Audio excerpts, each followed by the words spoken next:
Hi, my name's Imogen Dixon-Smith. I'm a freelance curator.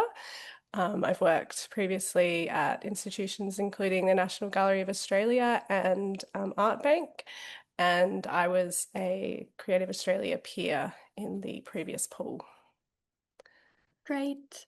Thanks, Imogen. And as a previous peer assessor with Creative Australia on the Visual Arts panel, the VACTIV panel, and also Visual Arts Fellowships, we'd like to ask you for some advice for our incoming peer pool about what to expect being an assessor, including the time commitment required, and how you approached the assessment process. Sure.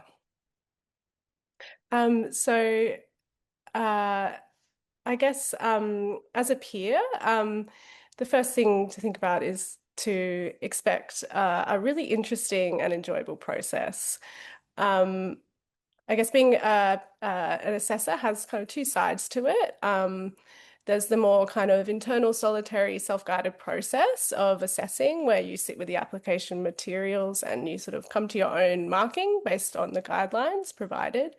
And then there's the other side, which is a collaborative, kind of discursive side, where you come together with peers from across the sector to discuss the applications. What's really great is there's a multitude of differing experiences and areas of expertise in the room for these discussions. And it's one of the things that makes it really fun and vibrant and engaging. So I guess one thing I would remind peers to expect is to make sure you're drawing from the unique experience that you bring to the group, because it's that kind of diversity and a variety of perspectives that really helps come to what feels like really rigorous decisions. Um, I would also sort of expect to put your analytical hat on. So I would suggest reviewing the eligibility and assessment criteria thoroughly first to kind of know what you're looking for in the applications. When the list comes through, it's always really tempting to kind of jump into the fun part and read like the applications that kind of, I guess sparking your curiosity. But it's really good to have the sort of grounding in your mind first before you start reading, because it'll make it a lot quicker to kind of build a consistency into your scoring. Um, I find that after sort of reading through the first batch, it can also be good to kind of take a pause and to look back at your scoring and just make sure it's sort of reflective of how you've responded to them and how you've kind of started to rank them in your own mind. Because if there seems to be, some consistency or surprises when you see the scoring coming out, then it might just be a sign to go back and to adjust so that you kind of continue forward on the right track. It can just be like reflective of like sometimes you're really enthusiastic when you start, or like even you might be kind of like overly critical when you start. And then once you get a bit more of like a lay of the land and a broader picture of the range of applications, it can then kind of be easier to pull everything together into like a more consistent approach. So, thinking about that assessment meeting day, how does that day of discussions unfold? And does everyone in the assessment meeting agree? And what should you be prepared to do? So there's general sort of introductions at the beginning, and the Creative Australia staff will go through everything that everyone should have read through and make sure everyone's on the same page before the discussions start. And then yeah, you go through the applications one by one for discussion. And no, not everyone always agrees, and I guess that's just sort of reflective of broader life. But that's also like often the most kind of interesting space and the most interesting parts of the meeting. Like I've rarely seen, I guess, like polar opposite opinions expressed, or discussion that holds like uncomfortable tensions. It's more, um, the discussions are always really respectful, and people always give everyone space to voice their opinions. And queries are often raised with either other peers or Creative Australia representatives, so that yeah, points can be clarified and things can be addressed really constructively. So yeah, peers should expect to sort of be prepared to engage in discussion. and to kind of back their own set of knowledge and expertise, as well as having a really thorough reading of the application itself, because you really need to be pointing to specific parts of the application when you're sort of making your assessment or, trying to persuade on certain points. It's really important to kind of be, I guess, evidence-based in that sense. Um,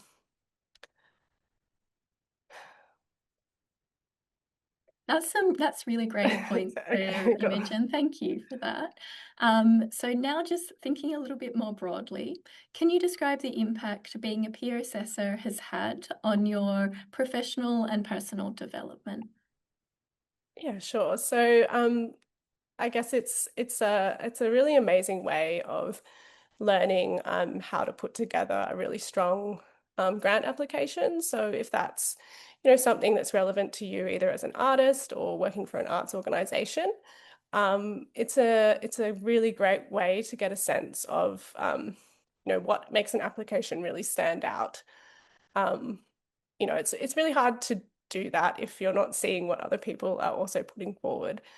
So it gives you a chance to listen to, respected peers in the sector, what sort of supporting documentation they feel, is really key to, um, I guess, putting an application up to the top, or say, I guess, what really makes an application seem resolved, the level of sort of explanation of the activities or the sort of breakdown of the schedule or the way a budget should be broken down and presented. Um, it's that kind of level of detail that you really get a sense for when you start to hear, peers commenting on what's strong and what's not. It's also just a really nice way to meet people from the sector. There's always people from across the entirety of Australia. It's been, multiple times when I've been able to put faces to names. And yeah, you do. The discussions have always been so open and respectful and interesting, that there's, always opportunity to, yeah, I guess seek contact with other peers down the line if something's kind of interest you in kind of common interests. Um, I think it also gives you a really great overview of the visual arts landscape.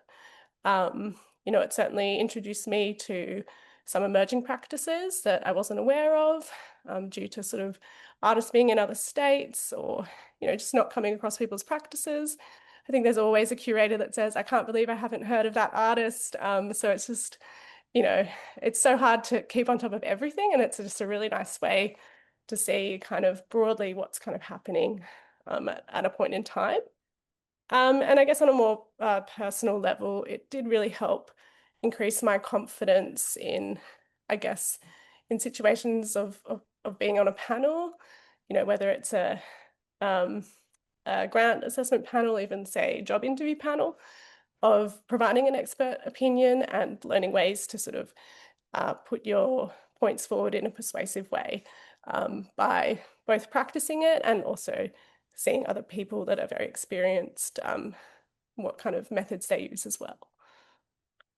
Thanks, Imogen. It's great to hear how those things that happen at the assessment meeting can come more broadly into other related areas. And yes, so just finally, do you have any other advice for new assessors?